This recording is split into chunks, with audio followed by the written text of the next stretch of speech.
एक दर्जन से ज्यादा बेटियों का जम्मू कश्मीर का भ्रमण करके पेवा में माता बाला सुंदरी मंदिर में पहुंचने पर नगर पालिका चेयरमैन व भाजपा नेताओं ने किया स्वागत। जम्मू कश्मीर से धारा 370 हटने के बाद हरियाणा की एक दर्जन से ज्यादा बेटियां जम्मू कश्मीर के भ्रमण पर गई थी और आज पेवा में माता बाला सुंदरी मंदिर में पहुंचने पर पेवा नगर पालिका के चेयरमैन आशीष चक्रपाणी व अन्य भाजपा नेताओं ने उनका जोरदार स्वागत किया। चेयरमैन आशीष चक्रपाणी ने कहा कि पहले जम्मू कश्मीर में धारा 370 लगी हुई थी, उस समय आतंकवाद चरम सीमा पर था, लेकिन अब भाजपा सरकार ने धारा 370 को हटा दिया, जिसके बाद वहां पर बहुत बदलाव आया है, जिसका अनुभव करने के लिए यह बेटियां गई थी, जिनका आज पेवा पहुंचने पर जोरदार स्वागत किया गया है। ये सबसे पहले तो मैं इंडियन मीडिया सेंटर की जो हमारे नरेंद्र जी और उनके साथ आई हुई ये बालिकाएं जो हैं, तो मैं पेवा की पवित्र भूमि पर यहाँ माँ बाला सुंदरी के इस पवित्र प्रांगण में सर्वप्रथम इनका अभिनंदन करता हूँ। और ये जो है कश्मीर की जो यात्रा कर कर के धारा 370 हटने के बाद कश्मीर में किस प्रकार के हालात हैं, किस प्रकार की परिस्थितियाँ हैं, वहाँ ये यात्रा करके बच्चे आए हैं और उन्होंने वहाँ जो देखा है, अपने अनुभव हमारे साथ साझा किए हैं। कश्मीर में 370 हटने से पहले आतंकवाद अपने चरम पर था और 370 धारा हटने के बाद भी ये आशंकाएं जताई जा रही थी कि उसके बाद भी आतंकवाद को बढ़ावा मिलेगा और अराजकता और अशांति का वातावरण रहेगा।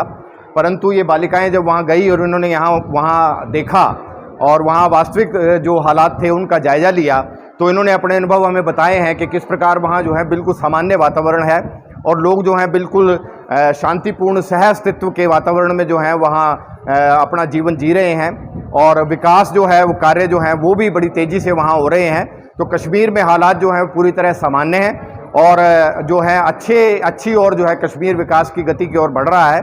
तो ये जो है मैं इनसे जो अनुभव प्राप्त किए हमें बड़ा अच्छा लगा सुन करके और मैं इनका बड़ा साधुवाद, इनका अभिनंदन करता हूँ, इनको बहुत धन्यवाद देता हूँ कि ये जो है वहाँ जा कर के आए हैं। कश्मीर में जाना जो है वो अपने आप में बहुत साहसिक बात मानी जाती है, तो ये जाकर आए हैं बच्चे और उन्होंने बहुत अच्छे ढंग से जो है अपने अनुभव बताए हैं, तो इनको बहुत बहुत शुभकामनाएं, बहुत बहुत साधुवाद।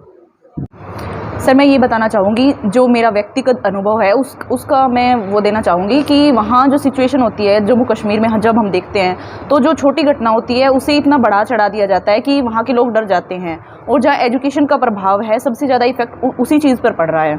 जैसे हम देखते हैं पीछे भी हमने जाना कि एक लड़की थी जिसके 14 पीसेज में उसको कट कर दिया गया था, लेकिन जो उसका इफ़ेक्ट लड़कियों पर बहुत ज़्यादा है कि घर वाले उनको एक महीने 2 महीने तक स्कूल नहीं भेजते हैं और उनका खुद ने उन्होंने ये बताया है कि वो खुद पेपर देने ही वहाँ जाते हैं और उनका कोई वो नहीं है इतना। और स्पोर्ट्स के फील्ड में देखें तो जो है वो लिमिटेड है। और मेरा ये व्यक्तिगत अनुभव है कि अभी जो कंस्ट्रक्शन का काम चल रहा है वहाँ से जो कश्मीर की जो वास्तविक सुंदरता है वो कहीं खो ना जाए, तो इस बारे में मैं कहना चाहूँगी। आपने वहाँ का पूरा भ्रमण किया तो आपको वहाँ कैसा लगा? मुझे बहुत अच्छा लगा। जैसे पहले हम अवधारणा बना के चलते हैं कि कश्मीर है, मतलब जो और लोग हैं वो तो सिर्फ उनका सपना रह जाता है कि हम कश्मीर जाएं या ना जाएं, क्योंकि एक सुरक्षा का जो है सबसे बड़ा मुद्दा हमारे सामने होता है। लेकिन हमारे साथ जैसा कि सुरक्षा हमें मिली हुई थी तो इस वजह से हमारा तो नहीं था कि हम तो बिल्कुल अच्छे से घूम फिर रहे थे। लेकिन बात ये थी कि हम जितना भी घुले मिले लोगों से बातचीत की, उन्होंने बहुत ज़्यादा उसके अंदर सहयोग किया। ऐसा नहीं था कि वो हमारे साथ बातचीत करने के लिए राजी नहीं थे, बहुत ज़्यादा कोऑपरेटिव थे। जैसे कि पहले वहाँ पर बहुत ज़्यादा डर का माहौल था, तो अब जी कैसा जी, ऐसा कुछ नहीं है, बल्कि सभी लोगों का और हमारा खुद का ये सभी लड़कियों का ये अनुभव है कि वहाँ सबसे पूरे इंडिया में सबसे सेफेस्ट प्लेस अगर लड़कियों के लिए है तो वो कश्मीर है। देखिए, सबसे पहले तो हमारा एक भ्रम ही दूर हुआ था कि जम्मू कश्मीर में एक आतंक है, जो कि हम सुनने में आ रही थी, जो खबरें हम सुनते थे कहीं ना कहीं वो सच था। लेकिन जब आफ्टर 370 हमने जाके देखा तो वहाँ का इन्वायरमेंट बहुत ही पॉजिटिव और बहुत गुड वाइब्स के साथ था। वहाँ के लोग, वहाँ की लड़कियाँ बहुत आराम से स्कूल कॉलेजेस आ जा रही थी, रेगुलर उनके स्कूल लगने लग रहे हैं, वो मतलब इतने प्यार से घुल मिल रहे हैं वो लोग। वो उनको ऐसे लग रहा है कि जैसे कि हम जो चीज़ हमारे साथ एक ज़बरदस्ती तरीके से हो रही थी वो चीज़ अब कहीं ना कहीं ख़त्म है और आतंक जो था वो है नहीं। वहाँ पे लोग बिल्कुल खुले तरीके से और बहुत प्यार से रह रहे हैं। तो आपने वहाँ किसी स्कूल या कॉलेज का भ्रमण भी किया है? जी, हमने स्कूल कॉलेजेस में हम जाके देखा, हमने बात भी करी। लड़कियां बहुत ही अपने आप को है ना गौरवान्वित महसूस कर रही थी। वो उन्हें लग रहा था कि हाँ, अब की बार से अब हम रियल में जैसे कि रेगुलर स्कूल आ जा रहे हैं, क्योंकि पहले ऐसा नहीं था। वहाँ 22 साल का बच्चा 10वीं कक्षा में पढ़ाई कर रहा था, वो इसी वजह से, क्योंकि रेगुलर स्कूल नहीं थे वहाँ पे। अब सभी रेगुलर स्कूल से लग रहे हैं। तो आप देशवासियों को क्या संदेश देंगे?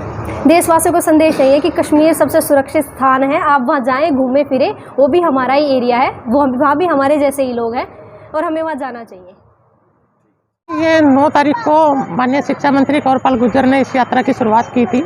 उसके बाद जो गृह मंत्री हैं उन्होंने भी बच्चों को आशीर्वाद दिया। उसके बाद हरियाणा विधानसभा में इन बच्चों का औपचारिक स्वागत करके कश्मीर के लिए रवाना किया गया था। इन बच्चों ने लगातार 9 दिन तक कश्मीर का विभिन्न स्थानों का भ्रमण किया है और धारा 370 हटने के बाद लोगों के क्या विचार हैं, किस तरह की स्थितियां वहाँ बदली हैं, इस तरह का एक अध्ययन करके ये बच्चे अब हरियाणा वापस लौट आए हैं।